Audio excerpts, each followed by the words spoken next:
your hosts, Deborah Halloran and Mel McMurrin. Hi, welcome. My name's Deb Halloran, and I'm producer and host of Secrets of Top Selling Agents, and I'm here with my sound engineer and co-host, Mel McMurrin. Good morning, Mel. Good morning, Deb. I'm also the guy who puts the recording up, so yes, it will be there. So will the slides, so everybody relax. You're going to get lots of information now and lots of information to take with you. Thanks, Mel. I'm very happy to introduce Jim. He is one of our favorites here at Secrets. He walks the walk and is one of the best real estate teachers and coaches I know. And he shot into real estate stardom in the first 2 years of his career at age 19 and 20 by listing 150 properties in a 12-month period, and was then listed in the top 1% of realtors nationwide. In 2008, Jim sold his interest in the company that he founded and now enjoys working as the principal broker sales manager at John L. Scott Medford. Jim is the author of 3 books, Make Millions Selling Real Estate Presentations that Make Millions, and Sell Your Home in Any Market. And he contributes to Realty Times and the Broker Agent News weekly newsletters and has an accredited luxury home specialist designation. Welcome, Jim. How you doing?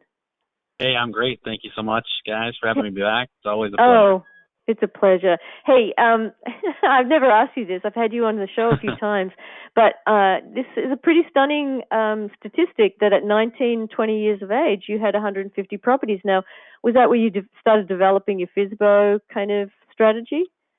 It is. You know, the first 6 months, like a lot of agents, I was given the standard, here's a desk, here's a phone, now you're on your own speech from my principal broker at the time. And, you know, I left a pretty good paying job to get into real estate. And so I was absolutely, terrified that I wouldn't be able to make a living. So I went out and invested in training and seminars and reading books and podcasts. I really wish I had this technology available 30 years ago. I would have been a listener and a watcher here every month and every week. But eventually I did develop my own platform, my own system for going after for sale by owners. I've talked to hundreds and hundreds and hundreds and converted hundreds of for sale by owners in my career. So it was a big part of my success early on for sure. Right. Wow. That makes sense. That's fantastic. So do you have control of the slides, Jim? You got that happening? Double check that I didn't take it away from you, but I did, Jim. Do you want to move to the next slide, Mel? Go ahead, click on there now, and that's all you. Okay, so, all right, there we go. That's what happens when it doesn't work. We click a few times and it goes forward too much. All right. Live. All right, here we go. See, I have right. Control.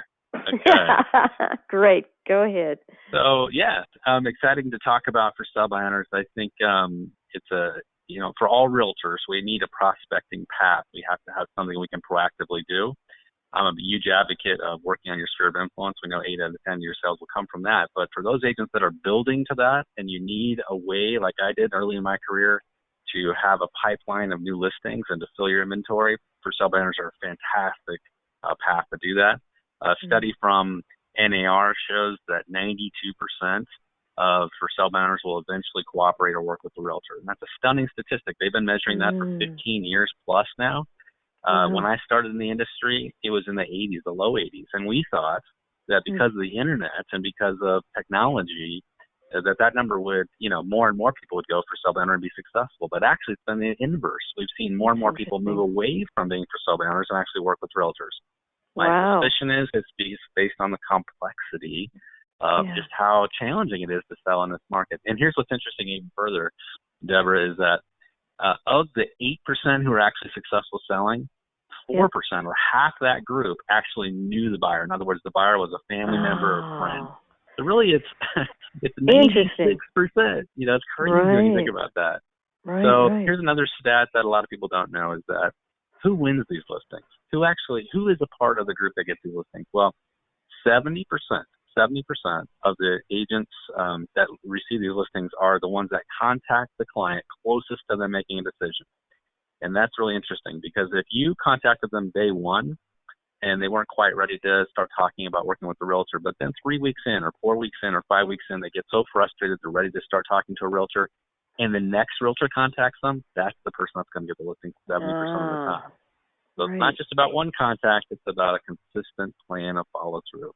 Right. So what we're going to cover today really, I think, would be good for listeners is, four things that's worked for me over the years. And for all the people that I train, I like to point out that I'm still an active broker. I'm still working with a team of 160 brokers on my company. We're on track to do $1 billion in sales in the next 18 months.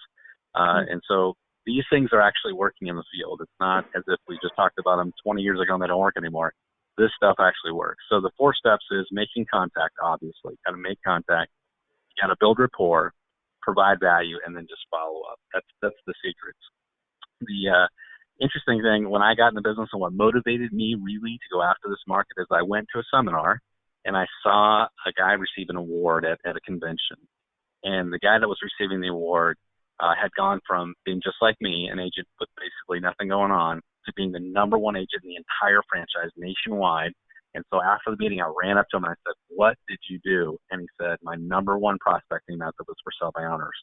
And that's incredible. And so then I started saying, what can I do? So and that's how I got involved with for sell by owners and really started to focus on it as a part of my prospecting path. But really, this starts with, how do you find them? And that's the most important question for a lot of people is, we're in a low supply market.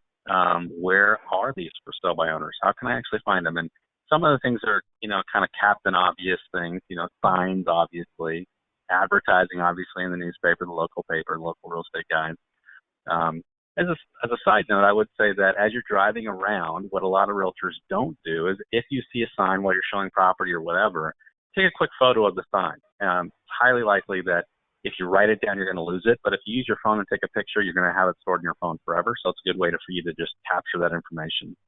But the second point I'd make, and what's often not done in today's world, is turn your entire sphere of influence, the 200 or 300 people that already know, like, and trust you, turn those people into a sales force for you and help them help you. And the way you do that is you say, "Hey, listen, I'm looking for new inventory." I showed you the script here. "I'm looking for new inventory. If you see a for sale sign, would you snap a photo and text it to me?"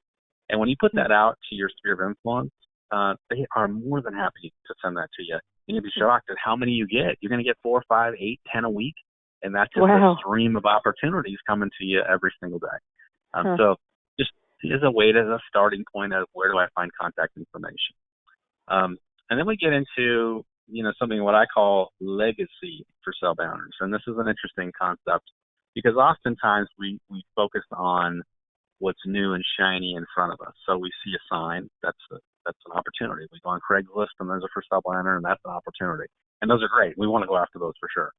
But legacy for sell by owners are forgotten and they are a gold mine of opportunity. And here's what people say, what's a legacy for sell by owner?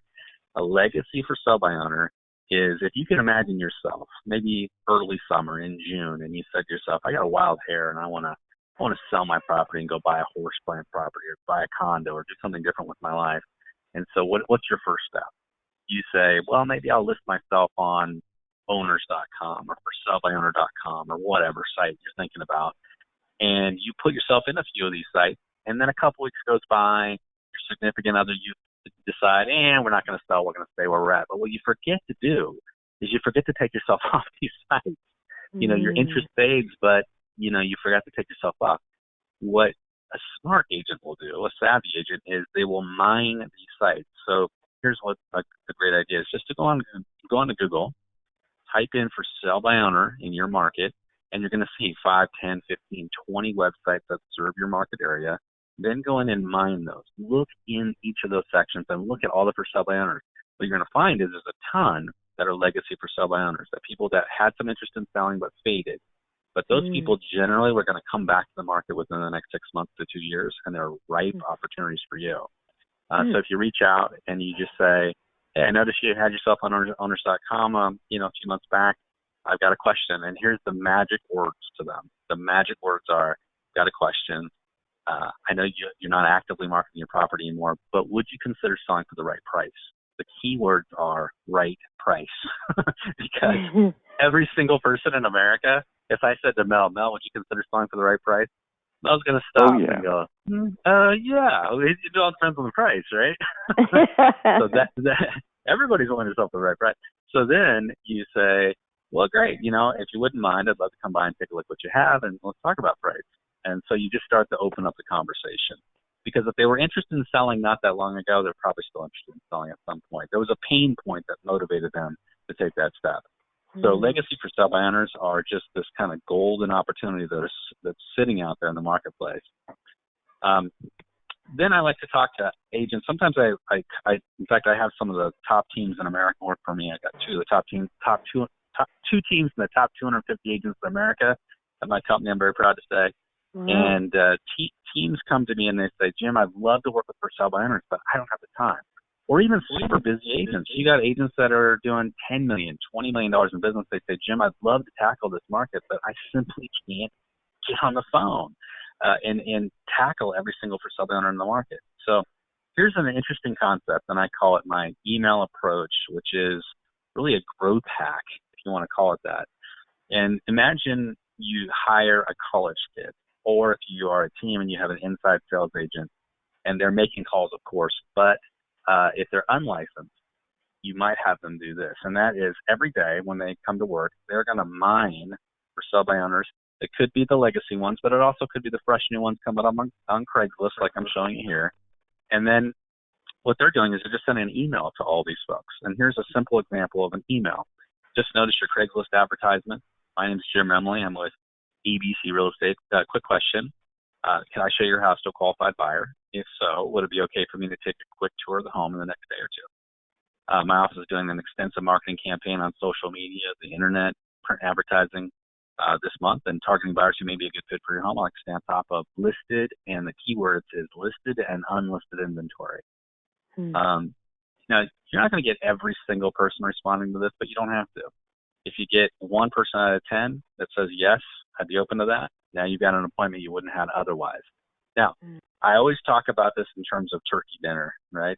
If you celebrate Thanksgiving dinner. You never want to arrive when you've been invited to turkey dinner late. because if you're late, you're going to miss the feast, right? So you want to be there on time. And the best way to contact for sell by owners is always in person. It's always on the phone with direct human interaction. But if you physically can't get to these folks, contacting them by email or by physical mail is better than not contacting them at all. So you want to have your bases covered. And I think that's a really important concept. By the way, Brian, the guy that I mentioned in the beginning, at the convention that I went to, and I met him and I ran up and talked to him, he told me what his method was. And his method was this. It was the stop, drop, and knock method. So stop, drop, and knock. And knock. Stop, drop, and knock. And so he'd say, well, here's what I do, Jim. If I'm driving by for sale by owner, I stop. And he said, right there, I'm beating 95% of my competition because most realtors accelerate. They don't do it. So stop your car, you drop what you're doing, and you go knock on the door. Because what's the worst thing going to happen? They're going to say no. You know, sometimes simplicity works. But it was his secret to success, and it did work for him, and it motivated me. Right on. So then just a couple of other avenues for finding for sale by owners. So many opportunities here, really. Zillow. Now, I'm not a huge Zillow advocate for sure, but on Zillow, if you go in and act as a buyer, you'll see a type of listings that you can choose from. And the listings, they keep expanding this list, but they have a category on there that says buy owner. They also have a category on there that says make me move. So, of course, you want to use the buy owner category so you can identify more people to contact. But then, in addition, you want to use that make me move. Now, what is make me move? Make me move is basically Zillow saying to potential sellers, listen, I know you don't want to be for sale by owner yet, but for the right price, would you sell? So you're not actually going to go out and market your property, but would you sell for the right price? And so if you search those, it could be an opportunity to find for sale by owners that are not on Craigslist, don't have a sign on the lawn, are not marketing themselves in any other way. So it's an opportunity. So here's an example of the script you might use if they provided their phone number or their email. Simple. You say, hey, good morning. My name is Jim Remley. I'm with ABC Realty. Notice that you have your home listed under the Make Me Move category on Zillow. Not calling to list your house. Now I want you to, here's the key phraseology for the people that are listening and watching this webinar. And this is what you want to remember. If you don't remember anything else from this webinar, remember this language. I'm not calling to list your house, and I respect your decision to sell on your own. But I do have a quick question. Would you allow me to show the home to a qualified buyer? Now, most people, that's going to take their defenses down, and we're going to come back to scripting in a few minutes, but that's going to take their defenses down, and now they're going to have an open mind having a conversation because you're not coming after them for the listing. If they say yes, maybe, not sure, hey, the reason I ask is I like to stay fully aware of every home that's on the market, listed or not, for my clients. Would you be open to allowing me to take a quick 10-minute walk through the property so I can keep it in mind for my clients? And so that just opens up this conversation. Most people that are at least somewhat considering selling will be at least open to that, especially when you use that language to take down their defenses. Now, this last category is maybe the most controversial I'll talk about, and that is hidden for sale by owners that are already in your MLS system. Now, you certainly want to take a look at your local MLS. Every MLS is different across the country. MLS rules are different across the country. But there's many MLSs that allow for sale by owners in their own system, in the system. And they do this in a couple ways. Either they allow FSBOs to directly list themselves for a fee, or they allow for sale by owners to be listed by what's called limited representation brokerages. Basically, the brokerage just accepts a fee, $500, $600, $300, whatever the number is, to place the listing into MLS, but they don't actually represent the client. And you can often see this when in the agent remarks it says, present all offers to seller, or negotiate directly with the seller. That's a red flag that these sellers are not actually represented. They were just paid a fee to be placed in MLS. So again, massive opportunity for savvy agents, hardworking agents that want to dig into this. Before you make any calls, make sure you sit down and talk to your supervising broker. Make sure you understand your MLS rules. Make sure you're not violating any code of ethics or violating your MLS rules. But here's what I do in those cases. I'll call that seller because they've listed themselves in MLS, and I'll just say, hey, I noticed you have your home in MLS. I haven't had a chance to tour your property yet. Would you mind if I come by and check out what you have? Every single one of them will say yes to that because they want to sell their house. And now when I get to the house, as I begin and I also say, by the way, I'd love for you to be there. I'd love to have you show me the house so you can tell me all the bells and whistles. And they're going to want to be there because they want to show off their house. As I'm coming into the house now, I'm going to have this conversation with them, and I'm going to say, hey, listen, I noticed you're in the MLS, but are you represented by a realtor? Because I want to be really clear about who you're represented by. If they say, no, I just put my house in the MLS for a fee, I totally understand. Can I ask you this? How's it going? And here's what happens with these fee-for-service FSBOs that go in MLS. They're a lot of times blackballed by realtors and real estate professionals. The reason is that realtors just inherently know that they're going to do twice the work for half the pay. They're going to, by de facto, have to walk this for sale by owner through the transaction. And why would they do that when they got 10 other properties to show? So what happens is they always go to the last one shown. There's a one that got shown least. So when I say this to the seller, how's it going? Are you getting offers, getting showings? 9 times out of 10, they're going to say, not really. And I say, can I tell you why? And then I explain it to them. Most realtors probably are going to put you on at the end of the list because they're going to want to deal with properties that are actually listed fully with another realtor and have representation. Have you considered full representation? And now I start to enter into that conversation. But those hidden for sale by owners can be just an absolute gold mine in the market. The other approach that a lot of realtors are not doing is the social media approach, which I love because a new study just came out from Real Trends, and it was a study. They partnered with California Association of REALTORS, and they studied 1,000 recent transactions, and they asked the buyers and sellers in those 1,000 recent transactions, how'd you find your realtor? 69% said they found their realtor from a trusted referral. So how can we use that when we're dealing with for sale by owners? Well, one way we can use it is by using our social media connection. So when we're about to call a for sale by owner, a good idea, because we can research the address, we can just type the address into the local tax records database and we can get the owner's name, right? So once we have the owner's name, if we plug that into our social media channels, Facebook being a prime example, could be Instagram, could be LinkedIn, I'm going to look for mutual connections. And if I see a mutual connection, in other words, I know someone who knows that for sale by owner, now I could reach out to that person and just use the script. Hey, I could really use your help. I noticed one of your Facebook friends, whatever their name is, has this home listed at 123 Johnson Street, but he's selling by owner. I'm hoping to be considered as his next realtor, but I find it's always better to be referred to new clients. Is there any chance you would consider referring me to Brian? And if they say yes, now I've got a trusted referral from someone that Brian trusts. So it can really open the door to a much easier conversation, a much easier way to close. So Jim, yeah. Sorry, out of all these options here, that one seems the most scariest. What's been your experience with that? It actually works. I mean, for most people that are your mutual connection. So your connection is your friend. You're just reaching out to your friend. Would you mind referring me? You could reframe this and say, hey, would you mind giving me an introduction? For a lot of people, they find this to be very effective. Oh, great. In fact, I've seen people double up on it, and they'll actually, if they have two mutual connections, they'll send it to both, and they'll try to get one of the two. So it can work. The trick to it is you want to make sure that you actually have a direct connection. If you don't have a direct connection, then if it's 2 or 3 connections deep, I wouldn't even bother with it. But you want to make sure you have that direct connection. So now it's scripting. Scripting is really, really important. You want to make sure that you're having a conversation that's going to feel natural to you and that you're going to use. The reason why most agents don't talk to for-sale by owners is that they are afraid of the conversation. They're afraid of the phone call.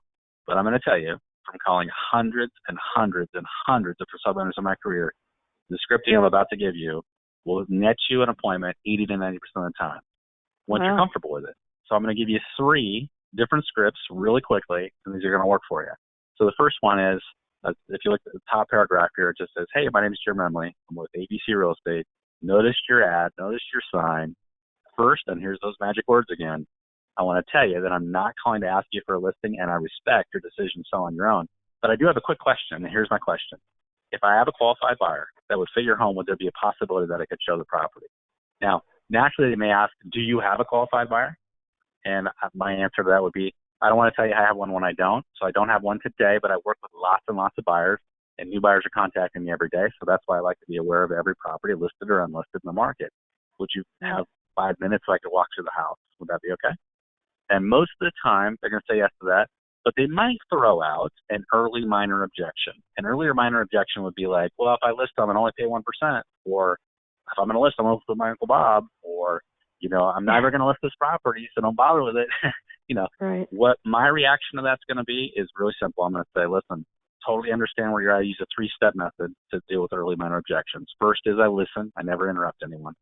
The second thing I do is I sidestep it. I don't answer the question. I just say, I understand what you're saying. At this point, I'm not asking you to pay a fee. At this point, I'm not asking you to list the house. At this point, totally respect your decision to list with your Uncle Bob. All I'd like to do at this point is come by and take a look at the property. So then I'm going to close for the appointment. So I listen, I sidestep, and then I close for the appointment. So now a few of you have seen, and most of you have seen in your market, for sale banners that say principals only, no agents. I'm going to tell you something. Those are the ones you call first because no other agents are. And when no other agents are, it eliminates your competition. So here's what I say to them. I just say, hey, listen, same script in the beginning, not calling to ask for your listing, respect your decision, follow on your own. Quick question. When you sell your home, are you staying local or are you moving out of the area? Because I'm a relocation specialist in my company. Love to help you on the buy side. Now, not even bringing up listing the property with them. I'm just talking about, the possibility with them as a buyer. It's a great way to open up conversation. The last one is offering a for sale by owner kit. And the for sale by owner kit is extremely powerful. One of my agents I'm coaching here in the local market, Brian Drouet, took his first listing about 3 weeks ago using the for sale by owner kit, and that's just offering a free for sale by owner kit. And he says, hey, my company has put together a free for sale by owner kit for people selling on their own. Free service we offer to private sellers in the community. Have you received your free kit yet? And they'll say, no. Great. Here's what's included. And now you have an opportunity to set that appointment. These appointment setting techniques work. I've used them many, many times, and they're an easy way to get your foot in the door. And next, we're going to talk about how you actually close people into a listing. Hey, Jim, I don't think you're going to go into what's in the kit, but do you want to just briefly mention what's in the kit? That's a great question. So for a lot of agents, they'll have signs in the kit. They'll give a for sale by owner sign. There's some psychology behind that. And we used to do this in my company all the time. So you give them a traditional for sale by owner sign that just has for sale by owner, but it has provided by or courtesy of your name at the top, your company name at the top. So that way, every time that for sale by owner comes home, they're seeing your branding. But here's what's really cool. Your competition sees it every time they drive by. And so when they drive by that listing, they're like, oh, crap, Remley's been here. I'm never getting this listing. And then they just move on. So, yeah, I mean, It's really good. Flyers, lending sheets, tips for open houses, all kinds of tools that you could just throw in there that would really help the seller sell on their own. Well, that's fantastic. Wow. 1 minute break, Mel. What's our next slide? I will jump there. It's about Tim, who is waiting patiently at the end of the hour. He's going to tell us all about how you can dominate your city, how you can be one click away from Google with city sponsors. So Tim will jump in, stick around, bring your questions, any questions for homes.com at the end of the hour. And something I have especially been working hard on, and Deb has too, is getting these finally out in podcast format, and they are taking off. This weekend, hundreds of people downloaded Gary Vaynerchuk's webinar. Mark E. Lemons, Tom Lemons-Ryle, Tom Ferry, Gary Keller, Barbara Corkin, and Chris Smith are posted. And who would you like to see posted? If you have a look at our speakers, you send me a note here in the webinar, and I'll see what I can do. I can get your favorite Secrets webinar up in podcast form. Look for it on iTunes and anywhere you get podcasts. Secrets of Top Selling Agents podcast. Easy to remember. And next month we have Pam Ehrman, a wonderful lady. And actually, Jim, you had her talk in your office, right? Yeah, we had her at our last year's kickoff, or our spring kickoff session. She did a fantastic job. I highly recommend you tune into that session. Great. Thank you so much. And she'll be speaking next month, October 24th. So don't miss her. Sign up at secrets.webinars.com and get an early seat. Okay, back to you, Jim. All right. Let's move into talking. I want to mention the concept of drip email campaigns and drip mailing campaigns. Mm-hmm. The concept here is that some for sale by owners are not going to let you through the front door.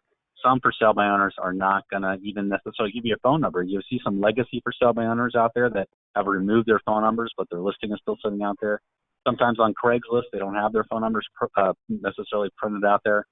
And so if they don't respond to you from your initial email, like, can I set the appointment, what do you do next? So drip email campaign can be super powerful, and it can be transferred into a drip mailing campaign. At my website, eRealEstateCoach.com, we've created a 60-step drip campaign. And we can't show you all 60 steps. It would take all day, but I'm going to show you a few of the ones that we put together that I really love. So day one, the title of the subject line is, I don't want your listing, which I love. That's this great. one says, it always catches people's attention, like, what? Why are you contacting me? It says, Mr. and Mrs. Seller, I attempted to reach you today regarding your listing. At one point, you listed your home on Craigslist, owners.com, FSBO.com. No doubt you received many calls, emails, postcards, letters from realtors. I don't want your listing. I want your home sold. I know just how to get it done over the next 30 days. When you're ready, I'd love the opportunity to share my unique marketing plan. By the way, if you say you have a unique marketing plan, you better have a unique marketing plan. You're right. Put an MLS and taking some photos. So that's drip one, the first day. Drip three, day three, reposition the marketplace. And this is highlighting your personal stats or your company's stats. So if you've got great stats, you put them in here. Over the years, I've sold X number of homes, or my company sold X number of homes.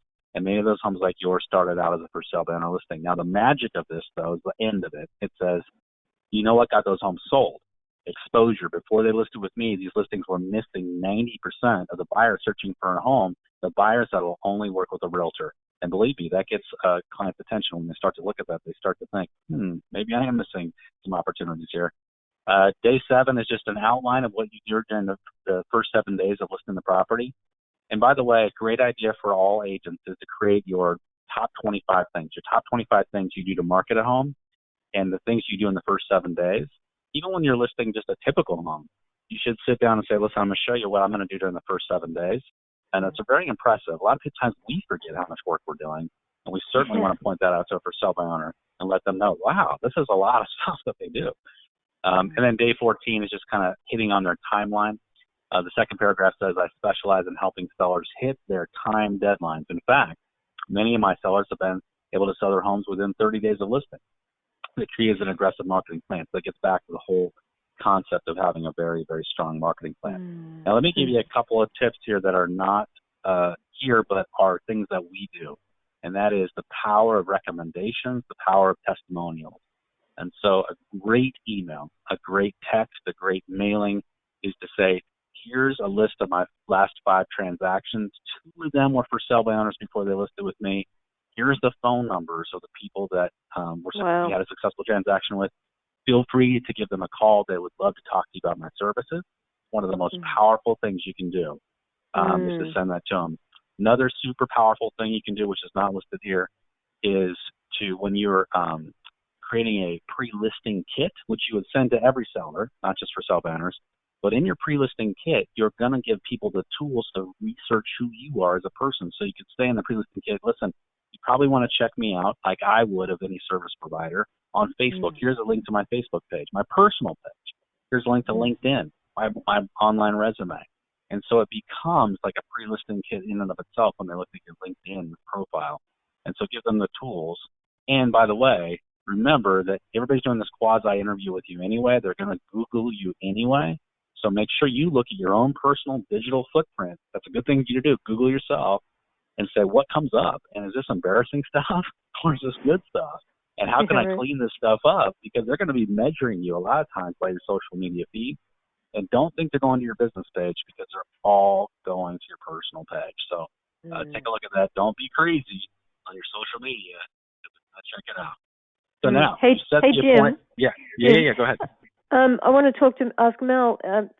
Jim's sound just went a little strange there. Is there anything he can do? That could be our internet. And Lois is having some problems as well. If you're having audio difficulties, do try the phone number, everyone. But Jim, if you want to just step up, I know we wanted your volume up. Yeah, closer. Yeah, that'd be great. Well, I'm not sure if it's probably. Yeah, it is actually. That's good. Okay. Yeah, I'll get closer. Great. Thank you. I can do that. You bet. Great. Lois, report back. Is that any better for Lois? Is that good? She's letting us know every step. Yes, she said. Yay. Excellent. Thanks, okay, Lois. Great. There you go. Good. Glad to hear it.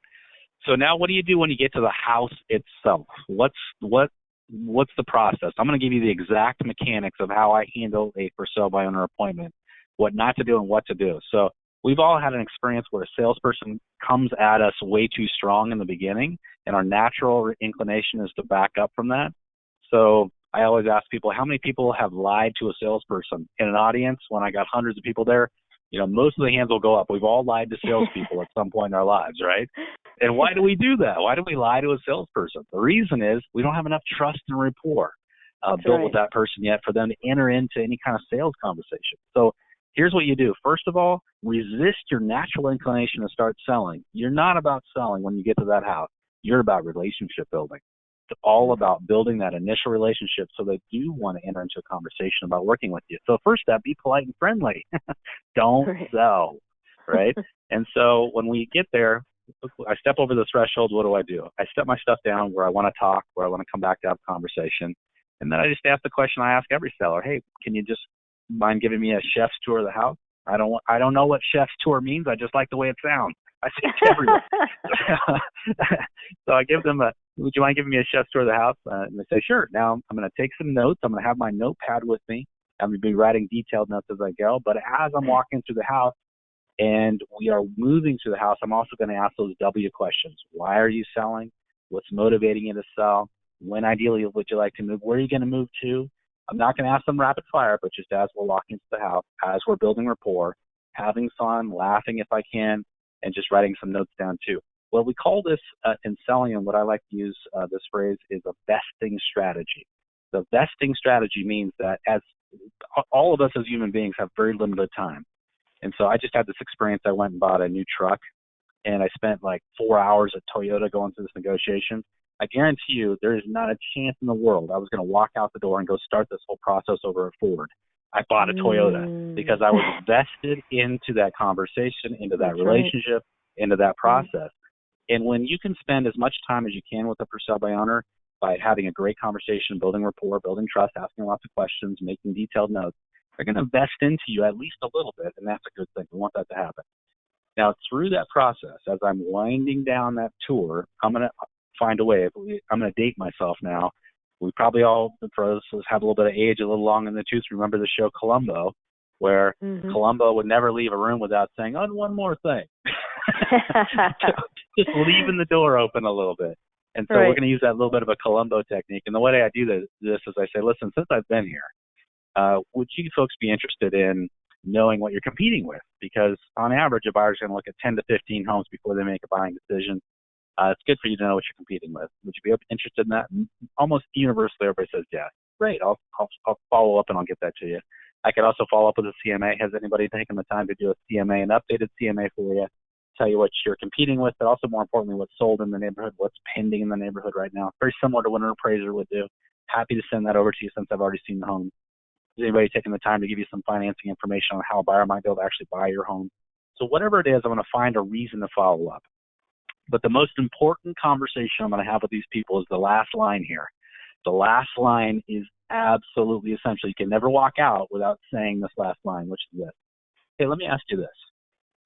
If you aren't successful selling on your home, and remember, I promise I'm not asking you for your listing, and I'm not, but I'm just curious. If you're not successful selling on your home, do you think at any point you might work with a realtor? Now, the average incubation time for these 92%, 9 out of 10 for sell by owners that are going to list with a realtor, the average incubation is 4 to 6 weeks. So I'll help them with this by saying, would it be, you're going to give it 2 weeks, 2 months, 2 years, and 2 years always gets a little bit of a laugh. We kind of laugh together. And they'll usually say, I'm going to give it a couple months. Okay, totally get it. If you ever get to that point where you're thinking about hiring a realtor, I would love to be somebody interviewed. But again, I'm not asking you for your listing today. So I'm going to do my best. If I find a buyer that fits your home, I'm going to call you and see if I can show it. Does that sound fair? And they say yes. Remember, it's never about taking that listing today.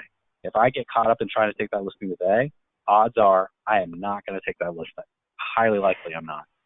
So Jim, the agreement would be, do you make this explicit? Like if I show up with a buyer, then I get commission for that?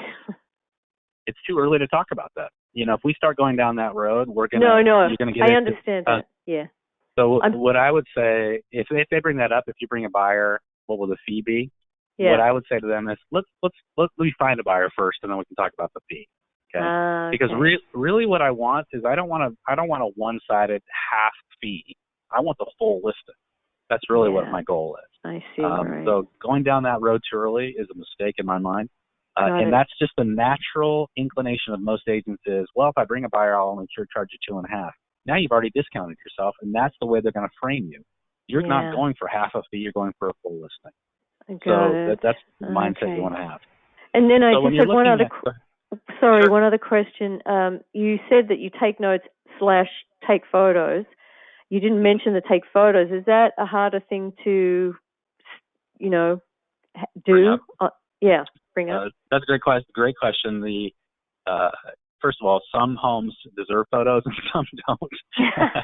So if it's a house that's in terrible condition, I'm not taking photos. And I'm always going to ask permission. I'm going to say, hey, listen, I think this part of your home is so amazing. I'd love to take a photo. In case I do have a buyer, I could show them the photo. If you're okay with it. If you're not, I won't take the photo. And I'm always asking permission. And I always ask the questions, in our full course, we go through this entire process, but always ask the questions of, what do you think is the most impressive part of your house? What do you think has been the most exciting part of living here yourself? What are the best features that you find about the house? And that's the things, of course, you want to focus on. You want to hit their hot buttons. Right. So when we're talking to FSBOs, it's always a good idea to ask them what they're doing to market the property. So I'll ask that question. Hey, what are you guys doing? How are you marketing the property? And this is very telling because whatever they're not doing is something you want to highlight in your marketing plan if you get the opportunity to come back and talk about it. And you will have the opportunity because you're going to be following up with emails and conversation. And so you can look through here. Here's what and this is a study done by NAR of what all for sell by owners that were asked what they're doing. Yard signs, of course, friends and relatives, online classified, open houses. But in general, very little is being done. I mean, if you look at the percentage for sell by owner websites, 8%, social networking, only 13%. So if I flip all these over and I say to us for sell by owner, hey, listen, part of what I do is I do some social networking marketing. A lot of people don't realize the depth of that now and what we can do in terms of targeting and demographic targeting. Can I show you what I'm doing? Would you be interested in seeing what I'm doing? I mean, you might be able to help you. And, of course, when you show them, they're going to be like, I can't do that. That's way too tough, right? And the same thing, the one thing I want to highlight here is the video. The video, only 2% of for sale by owners use video. And a lot of realtors are successfully using video. If you're using video as a part of your marketing plan, highlight the heck out of that with the for sale by owner, because I guarantee you 98% of the time they are not doing that, and that's an opportunity.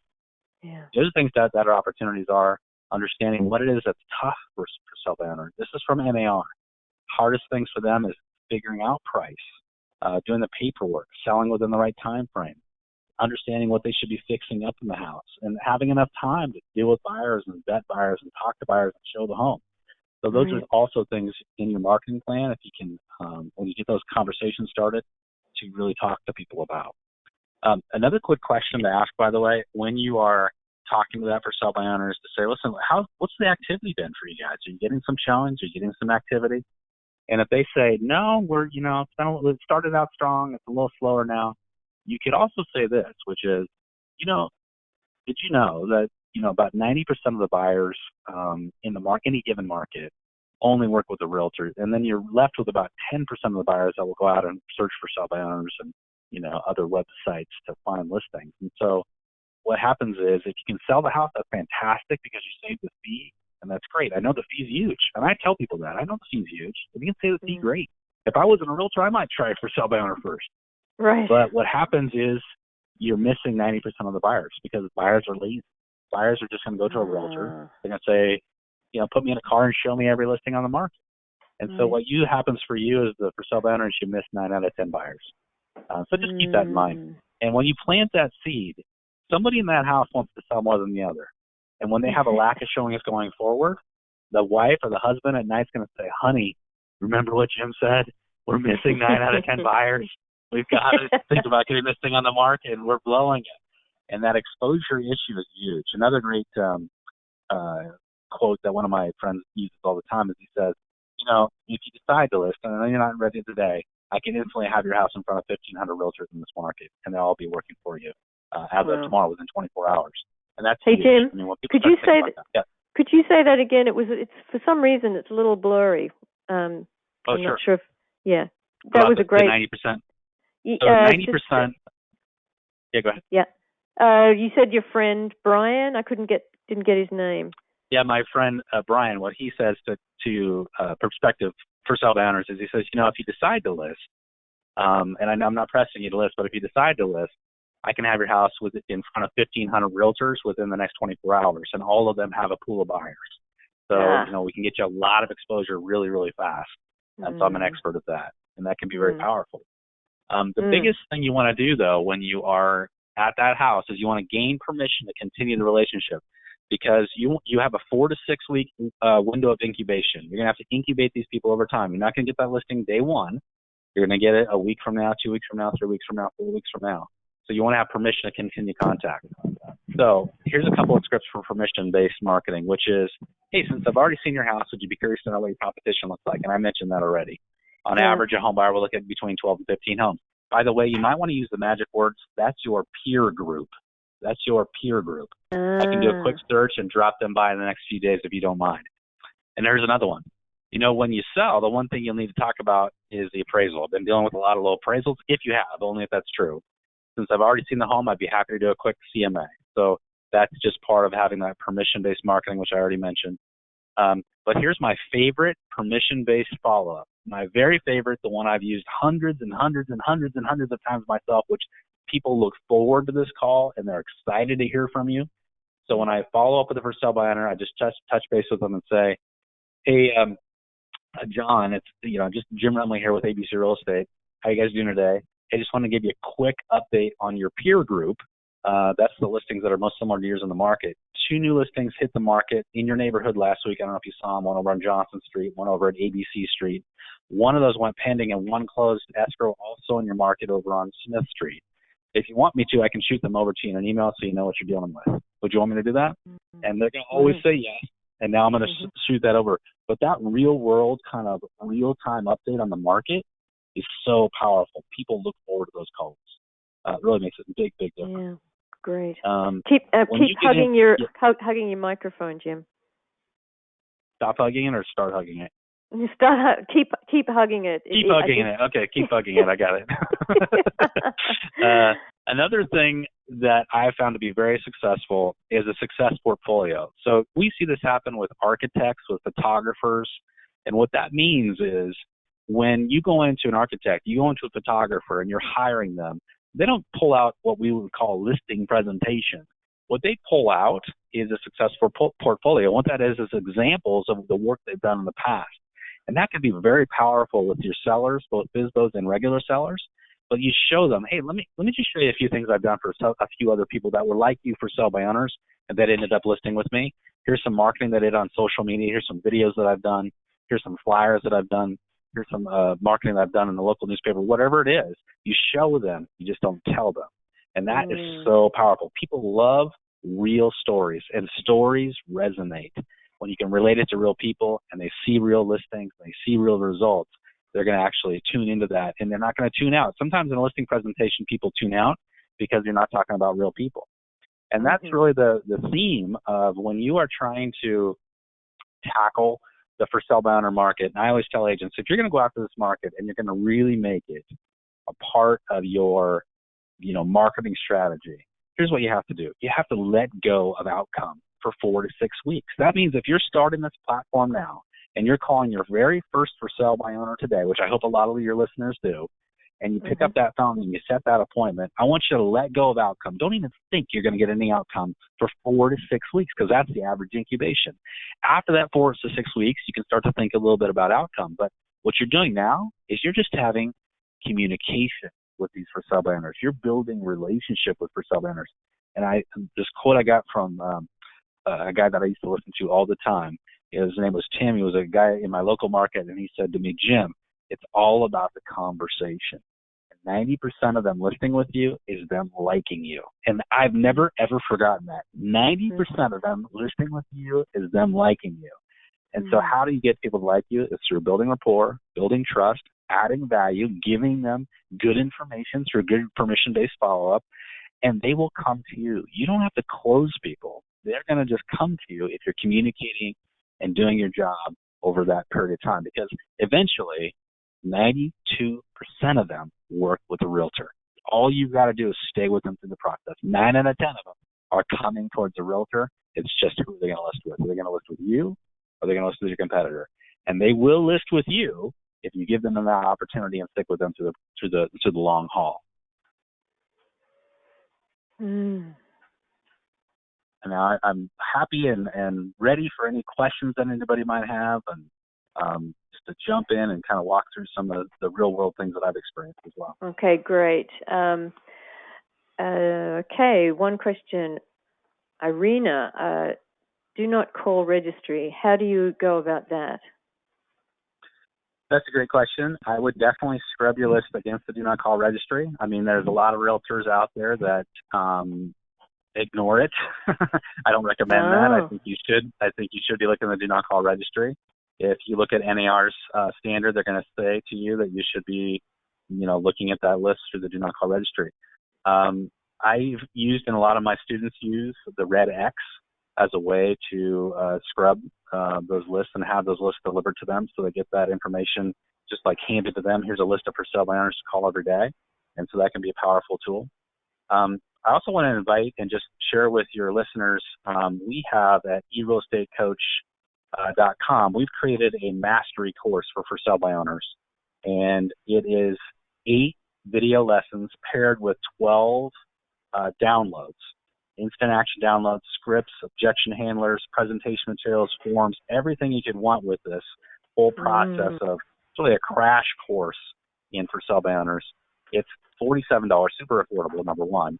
But for your listeners, we're going to give you an even better deal, the Ginsu knife deal. We're going to give you, if you use the discount code SECRETS, just put that discount code in, SECRET, you're going to get it for 25% off that. And so so it's a great deal. So 8 classes. And then the one thing I just make a note, when you go to eRealEstateCoach, go to eRealEstateCoach and the number 2.com. The reason for that is we're relaunching this week a brand new version of our website, so you can get the latest and greatest website, eRealEstateCoach FSBOs.com, and you get all those great classes. We have lots of them on open houses, expired listings for sub-owners, and so forth. But jump into that mastery course. I think you'll love it. Fantastic. And just because for some reason we're having a little difficulty hearing you sometimes, you can see the name of Jim's company up in the top left, and it's eRealEstateCoach2.com. The 2's not on the logo there, but yeah, it is in the chat. But let me fix the chat so that you can actually check the chat. Yeah, you can actually get there. Wow, great. So the code, when they go to that, where do they go to put in this code to get the 25% off? When they go to the For Sale by Owner Mastery course, and they just go to the checkout, they'll ask for the discount code, and they can put it right in there, the secret discount I see. Code. So you can see here it says on the screen, My Real Estate Courses, and then Course List. So if you click on the course list and the down arrow, and it will bring up what's it called? FSBO? Mastery. FSBO Mastery course. Mastery, okay. Good. And you click on that, and you'll have an opportunity to put in the secrets discount. If I was an agent, I would definitely do that. Stephanie just said, fantastic webinar, a wealth of information. Thank you for offering. Thank you, Stephanie, for coming. That's great. Yeah. Thank you. Tons of questions. I want to go back to Megan, who got in before the show began and said, how do you get FSBO phone numbers for free? I don't know what she's talking about. FSBO phone numbers. Well, most FSBOs are posting their own phone number because they want, potential buyers to call. Where we find maybe a little bit harder time finding phone numbers was with expired listings, and those can be difficult because agents tend to remove those phone numbers. Again, my recommendation would be the Red X, which I've used myself, and it's been very successful for my agents. They're very good at tracking down phone numbers. Some people use Spokeo.com, another website. Say that again, phone Jim. Numbers. Sorry. Spokeo.com, Spokeo.com, as another way to find phone numbers. Oh, okay. Spokeo.com. Spokeo. And yep. Drew, if you want to get Spokeo for folks, and I'll get the Red X, we'll chat those links out. Fantastic. Wow, everyone is really giving you a lot of love, Jim. They love it. They're loving what you're saying. And I've got a question from Beverly. How do you handle a FSBO who, on your first conversation, offers 3% if you bring them a buyer? That's a good question. That's a great question. And here's the natural tendency of all agents is to jump in and say, oh, I'm sorry, I can't do that. My brokerage, requires that we charge X, Y, or Z. That's exactly what not to say. Yes. So what you say to that is, hey, I understand, and I totally get it. I'm not asking you to pay any fee right now. I just want to come by and take a look at your house, see what you have. And if they do let you into the house, and then they say that again, listen, if you bring a buyer, we'll pay a 3% fee. Totally get it. Let's just continue the conversation. If I do have a buyer, we'll just talk about it then. Again, you're not there to take a half a listing. You're there to take the full listing. So the more you can do what's unnatural, what's natural for us is to answer the objection. That's what we do as salespeople, but that's exactly the wrong thing to do. The best thing to do is to sidestep it and continue building a relationship, continue building that conversation, and get in a position and take the full listing. Right. That's beautiful. That's great. And that puts them at ease, and that's great. Absolutely. Brenda wants to know, as long as they list their phone on the ad, is it okay to call? A lot of agents would say so. A lot of agents would say that's an invitation to call. I mean, I'm not an expert in the government regulation of the do not call list, so I don't want to pretend that I am. I will tell you that I've never, in training thousands and thousands and thousands of agents, I've never had anybody fined because of the do not call list. So doesn't mean it's not happening somewhere in the country, but I've never had anybody have it happen that I've been involved with. So if it were me, I'd probably been making some phone calls. I'll put it that way. Okay. All right, good. Ann said it's great to create that list of listed and unlisted properties, but how do you advertise this to the world? I'm not necessarily advertising unlisted property, but I will use unlisted property as a great tool, and this is a whole other conversation, but for buyers and for open house attendees. So let's just say I have a buyer call my office. Buyer calls my office, I will say, hey, it's so great talking to you about this property, whatever they called in on. Got a question for you. A lot of people don't realize this, but the best properties sell before they ever hit the MLS. Did you know that? You both said. Oh, hang on. Can you repeat that? You were just going out a bit. And by the way, I said, go ahead. Yeah, so when a buyer calls, I'll say, hey, great talking to you about whatever they called on. Did you know that a lot of the properties that sell or that people buy never make it to MLS? In other words, they get bought before they hit the MLS. The best listings often never make it to MLS, and there's a reason for that, because there's a ton of buyers out there circling all the time. So I got a question for you. Would you be interested in some unlisted inventory, some coming soon inventory? And most buyers are going to say, absolutely yes. And so that's where you can use unlisted inventory to your advantage in converting open house attendees and buyers that are calling your office. It can be a very powerful tool. Well, your 4 to 6 week approach with FSBOs is very generous. It's really generous, and that's kind of a mindset, and then you switch over to becoming a salesperson kind of thing. It's all about relationship. Relationship, right, exactly. Donna wants to know, how does that work for the 4 to 6 week incubation if you have already been on the market for 3 to 4 weeks already? If they've already been on the market 3 to 4 weeks themselves as a for sale by owner at the time you make contact with them, that's great news for you, because their average, this is all about their frustration level.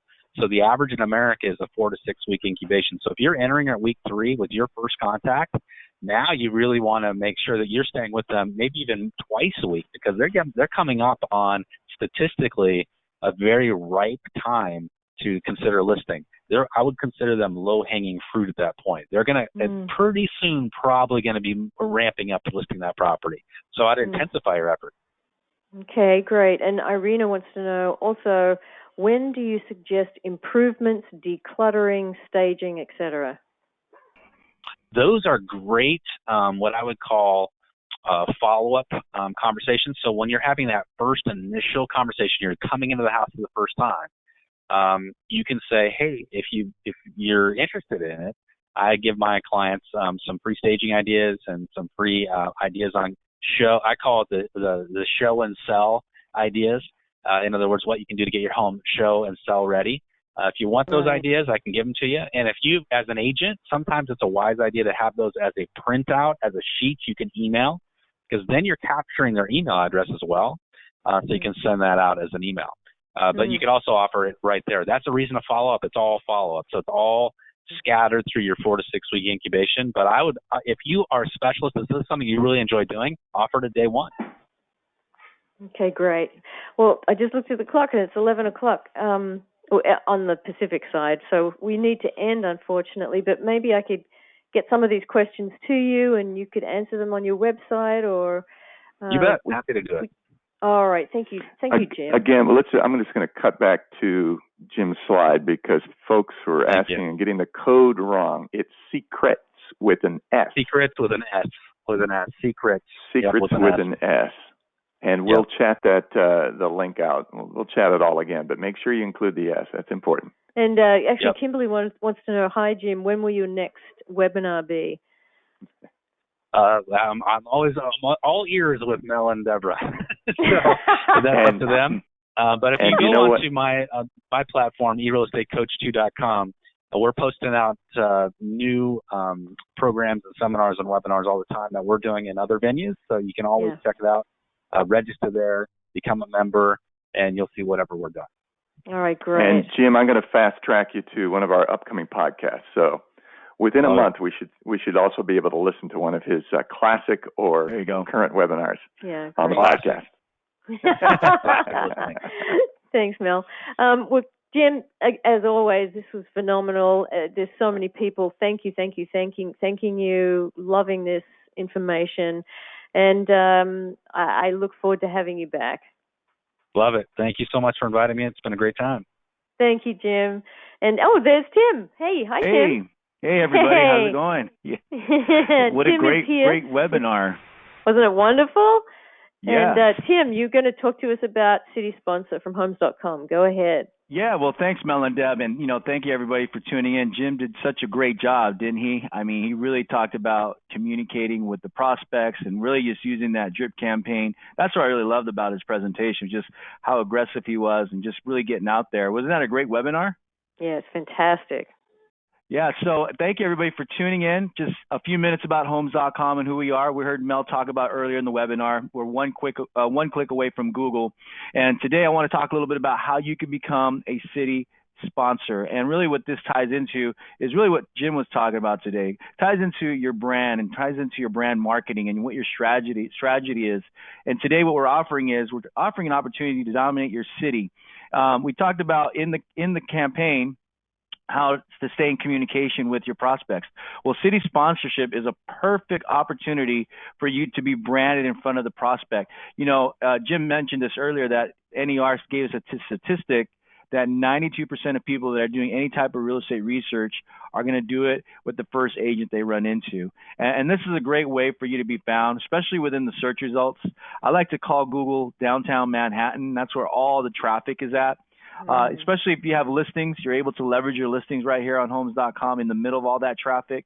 And then if you're also working with buyers as well, you're able to put yourself in front of the right buyers at the right time. We've come to find out that people that are doing any type of research on homes.com are transaction ready. And a great way to really put yourself in front of them is not only on desktop, but also on mobile devices as well, as you could be found as the city sponsorship. As you can see right here, this is a great tool to really ramp up your brand strategy. And if you're working with the local market, you work with a local area, and maybe you're working with a potential seller, potential buyer, this is a great way to get yourself branded in front of people. This is what we call our city sponsorship, Mel and Deb. And it's a perfect opportunity, I believe, that if you have a brand strategy and you want to get found on top of the search results, well, homes.com could definitely help the agent get there. They can help the agent or the broker get in front of the right consumer at the right time, at the right place. And here's an added bonus, Mel and Deb. He was talking about drip campaigns. Well, did you guys know that in the homes.com dashboard, we have a drip campaign that automatically communicates with potential prospects as the agent is working with them. In fact, they can set them up on a scheduled campaign and on a drip campaign. Maybe they call in today for some city sponsorship. Well, in that back office dashboard, we have an email drip campaign where they're able to customize certain things and stay in communication with their potential prospects. Did you guys know that, Mel and Deb? Yeah, of course we did. Yeah. Yeah, that's awesome, right? I mean, he was talking about it earlier, and it's a great way to communicate it. And, especially if they're using homes.com, they don't have maybe a marketing strategy or a brand strategy. This is a great way because it's all in one piece is what I like to call it. A one-stop shop. I think you said this before, right, Deb? So, look, this is a great opportunity. I don't want to take up too much time with everybody there, but they can call in today. They can ask about the city sponsorship. How we look it up is basically by the cities and the markets that you're focusing on. So if you're in the Houston market, the Atlanta market, Detroit, San Diego, Los Angeles, we'll look you up. And we also have zip codes available if you want to check into some zip codes to work with some of the buyer leads that are coming into our website. With 52% more views than your traditional banner, homes.com is putting you out there in the search results. And that's where you want to be when consumers are looking. We work with quality consumers, quality buyers. We are rated #1 in terms of lead quality. And like the stats say here, many of our consumers are not yet working with a real estate professional, and 68% of them are planning to move in the next 6 months. So you definitely want to take advantage of this opportunity if you're watching today. And you can target by your city. You could target by how many listings you want to put out there. We could do a rotation of your listings as well. I believe up to 6 if you want to put them on top of homes.com. And you could definitely block out your competition. And then here's the kicker. You could drive traffic, whether it's your drip campaign, whether it's your social media strategy, your social media platforms, your website. Listen, having an online formula that produces any type of traffic is good, because any type of traffic that comes in is potential lead conversion for you and your business. So call in today and find out more about homes.com, find out more about what we're doing with city sponsorship, win more listings, work with more buyers, and get found on top of the search results one click away from Google. It's a perfect tool for brand exposure, especially when you're in the active home searches, and this is how you get found with homes.com. We talked about the book. We talked about secrets of top-selling agents, Mel and Deb. Well, if you call in today and you lock out a city, you close out a city, maybe a zip code, we will send you the book free with your investment today with homes.com. It's a great book. Like Mel was talking about earlier, you have Dave Liniger in there, Tom Ferry, Lee Brown. They were all featured on Secrets of Top-Selling Agents. And I'm excited about the podcast as well, because that is also featured. And you can download that. You can listen to it every day. I love the Secrets of Top-Selling Agents. Mel and Deb, you guys are doing a great job. So if you're out there, you want to give us a call, do that right now, and we'll go ahead and look up your cities, your zip codes. And I believe there should be a phone number here that pulls up any second now. Yep, it's coming up. It's coming. But Okay, let me just verbalize it. Everyone, get your pens out. It's 888. Get your pens out. 510-8795.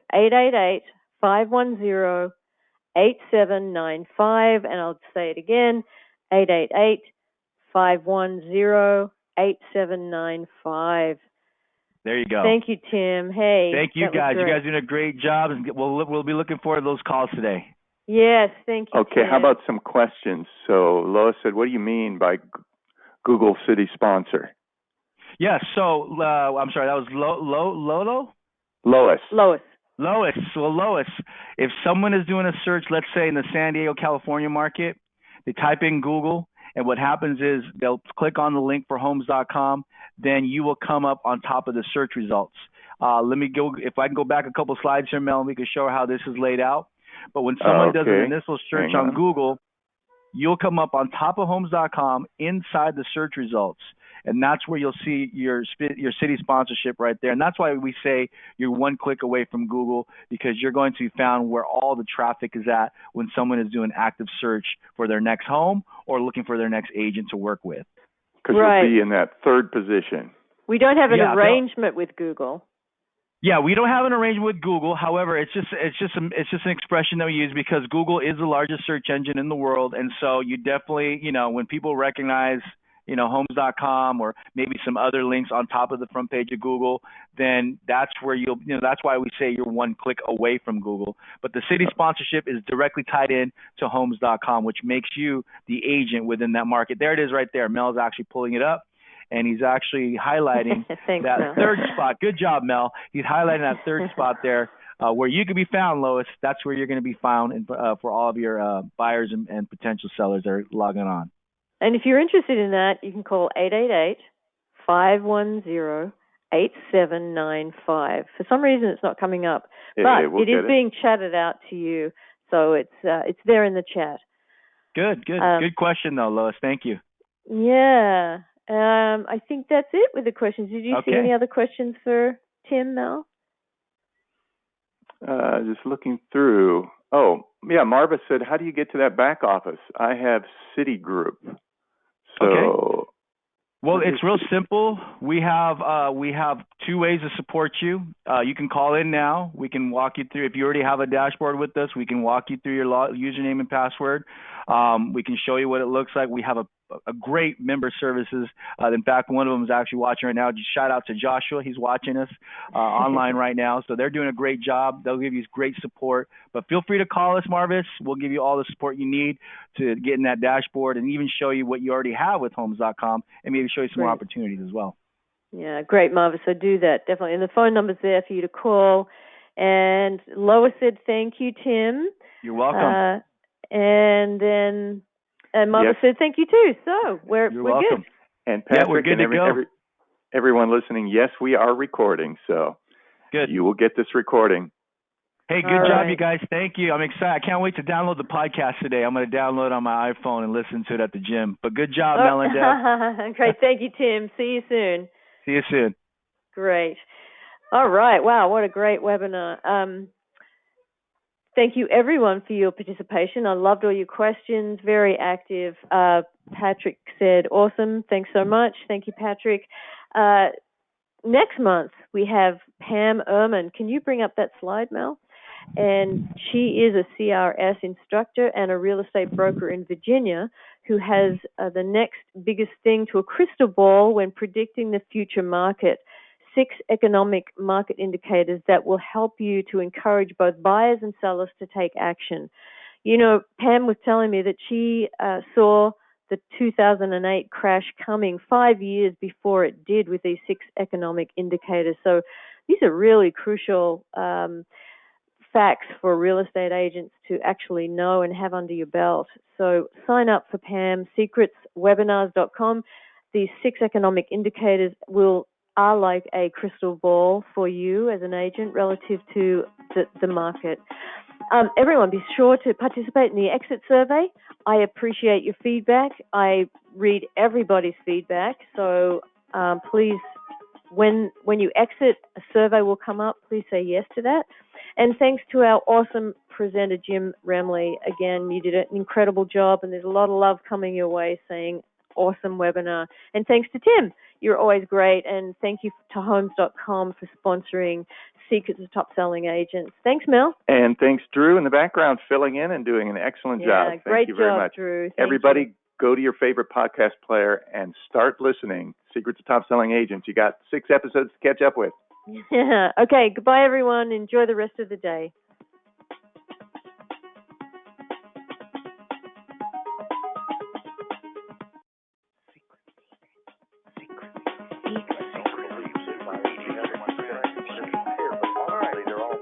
Not what you send, it's that you do. I don't sleep. All my emails are personalized. My houses come up in the first page. Recording that testimonial. Really, the more you have to be organized. Not to put all your eggs into one basket. Keep those people remembering you. Give them what they're looking for. But properly priced is the key. I say, how can I do this different? We don't have a technology problem. We have a people problem. You have to build a relationship.